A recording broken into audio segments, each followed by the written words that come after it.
Қазақстанда жұмыс істейтін 10 миллион адамның 9 миллионында несие бар. Яғни 90% адам жоқ дегенде кредитін төлеу үшін жұмыс істеп отыр. Таныс жағдай ма? Ал жалпы қарыз көлемі 18 триллион теңге. Бұл дегеніміз еліміздің жылдық бюджетінің 78%-на пара-пар. Бұл менің сөзім емес, депутат Елнұр Бейсенбаевтың сөзі. Мәселен, елімізде жұмыс істейтін 10 миллион адамның 9 миллионда несие бар болса, ал борышкерлер реестрінде қарызы бар жеке тұлғалардың саны 3,5 миллион. Депутат қаншалықты рас сөйледі? Ақпаратты бұрмалаған жоқ па? Бірге тексеріп көрейік. Алдымен Қазақстанда қанша адам жұмыс істейді, және оның қаншауында қарыз бар деген мәселені қарастырып көрсек.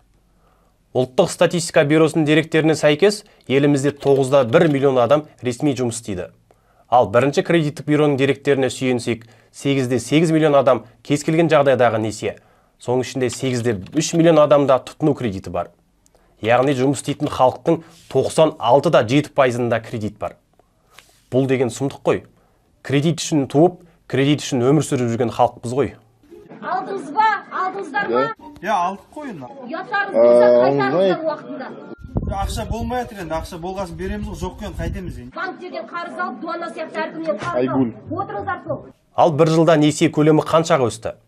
Қаржы нарығын реттеу және дамыту агенттігінің деректеріне сүйенсек, 2022 жылы жеке тұлғаларға 14,2 триллион теңге несие берілген. Ал 2023 жылы жеке тұлғаларға 18,2 триллион теңге несие берілген. Тұтыну несиесі бір жылда 7,7 триллион теңгеден 10,3 триллион теңгеге өскен. Кредит алатын халық саны емес, сонымен қатар кредит сомасы да өсіп барады. Бұның арты жақсылыққа апармайтыны сөзсіз. Тұтынушылық несиесі еліміздің жылдық бюджетінің қанша пайызын құрайды? Депутат 78%-ын құрайды дейді. Дегенмен, мына нәрсені айта кеткен жөн. Депутат жалпы халыққа берілген соманы айтып отыр.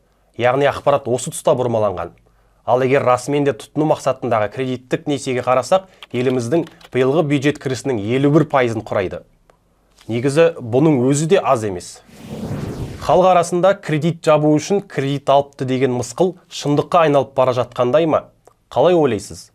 Пікіріңізді комментке жаза кетіңіз. Видеоны бөлісіп, каналға тіркеліңіз. Шындыққа сіздің де таласыңыз бар.